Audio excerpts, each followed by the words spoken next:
everybody. This is Jason again with another movie review, and this time I'm doing another one of my favorite comedies that I grew up on. It is Planes, Trains, and Automobiles, and I don't have the cover for it because, well, I'll show you why. But here's what it looks like. Let me zoom in right there. So John Candy and Steve Martin. And I wanted to show you this book I got. It's this huge binder I got right here. And these are all DVDs from back in the day. I mean, back in the day I got rid of all the covers of these ones, They just wouldn't fit anywhere back in the day. And I got more over there actually on the shelf. But if you look at these are all full of DVDs. And that was including this one. So I haven't bought it again. But it is one of them I'm going to get eventually on Blu-ray.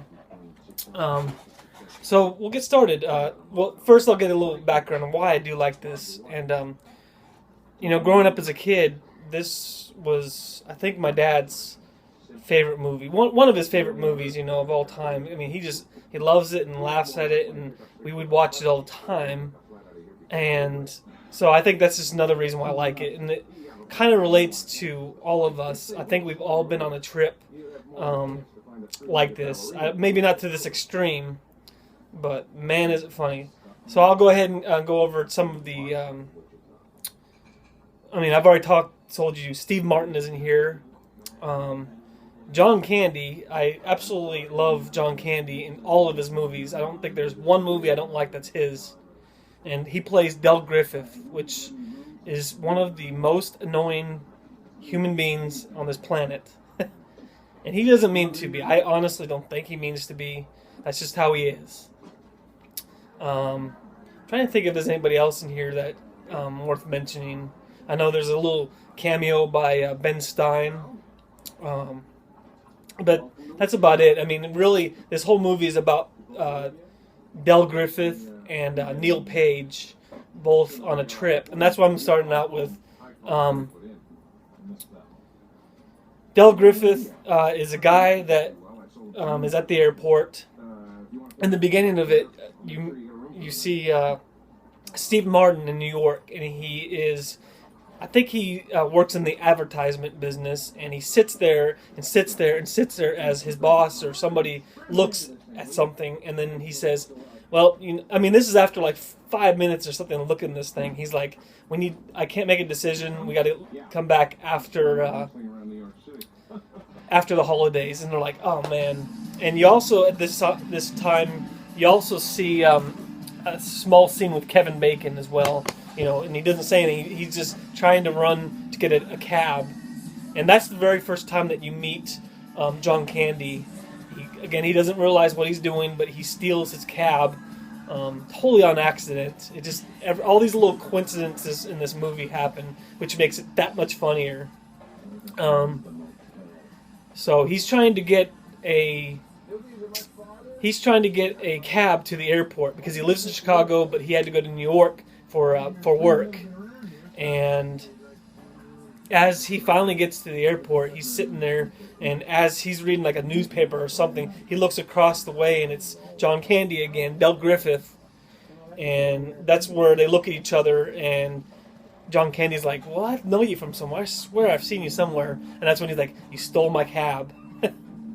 Oh, man. So they get on a plane, and guess what happens? They have a seat next to one another. I'm telling you, coincidences happen so much in this movie. It's just so hilarious. And of course, like every year, the weather in Chicago is terrible, so they have to get diverted. They get diverted to, a small town, Wichita, Kansas, in the middle of nowhere.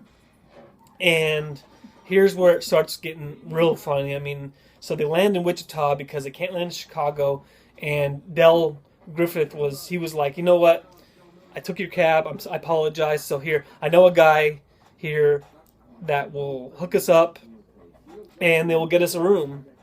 And this has got to be one of the funniest scenes out of any movie I've ever seen.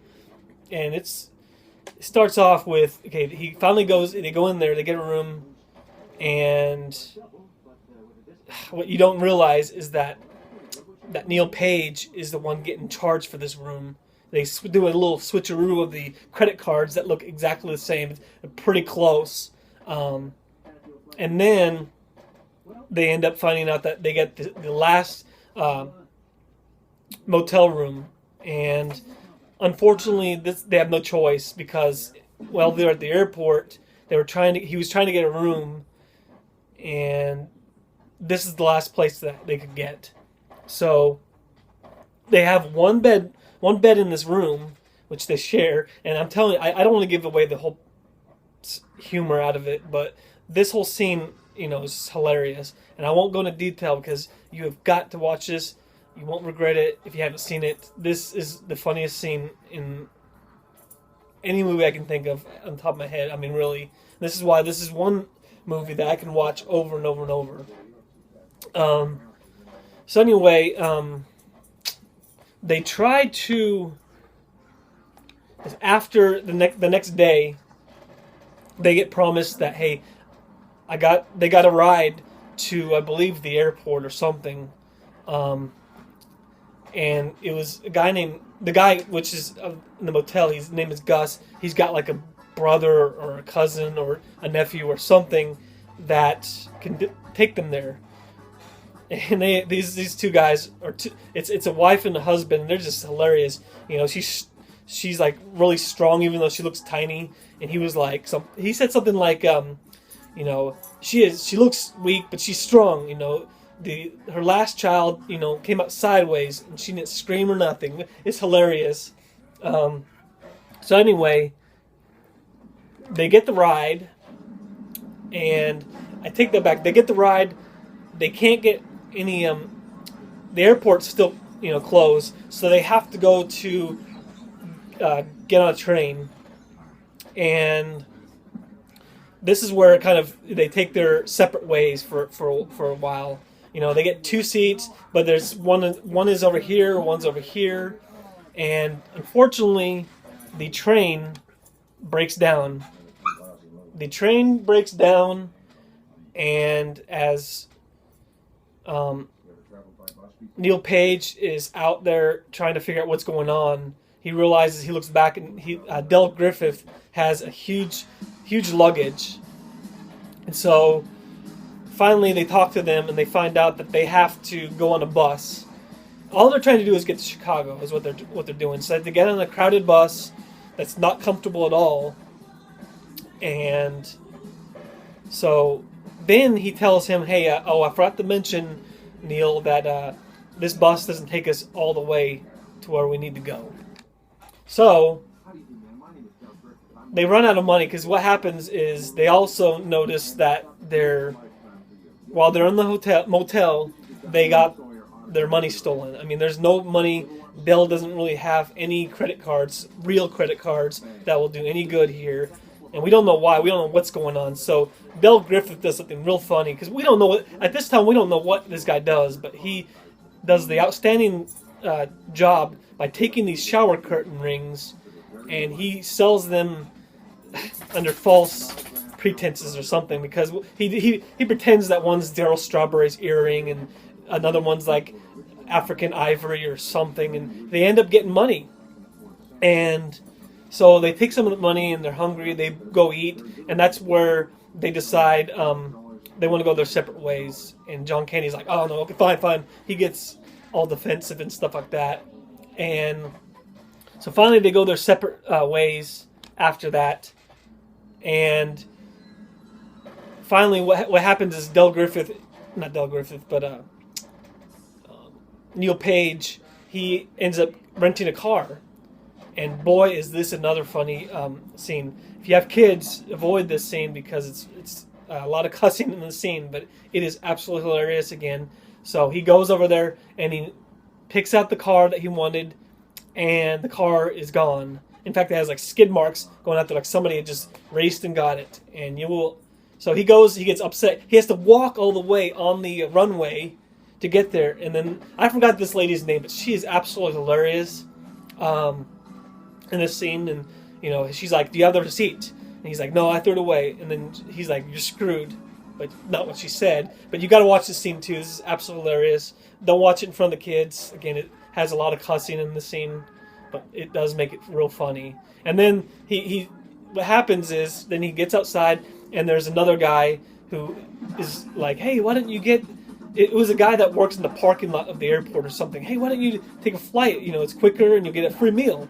And he hits him in the testicles, grabs him, and he almost gets run over by a car. And you realize it's Del Griffith.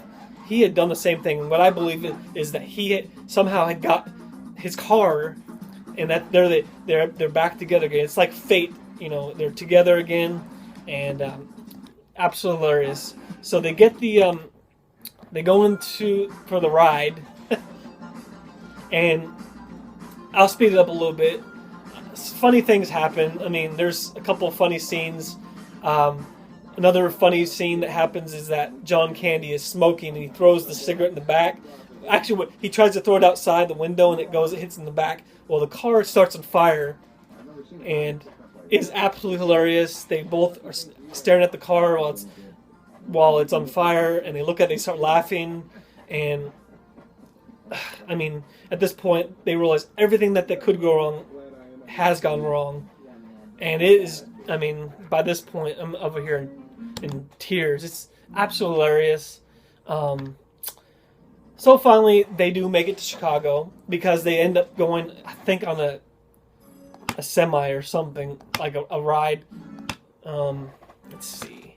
So they make it home, and they get on near a train, you know, in Chicago, the train that's in Chicago downtown, and they go their own separate ways. And then while Neil is on the train, he kind of thinks to himself, "What's going on?" Because you find out also earlier that John Candy's character's wife has passed away, and he has like a picture of her that he takes everywhere. So things just don't click. So he goes back to the train station, and he realizes that he's still there. And this is where you find out he's homeless.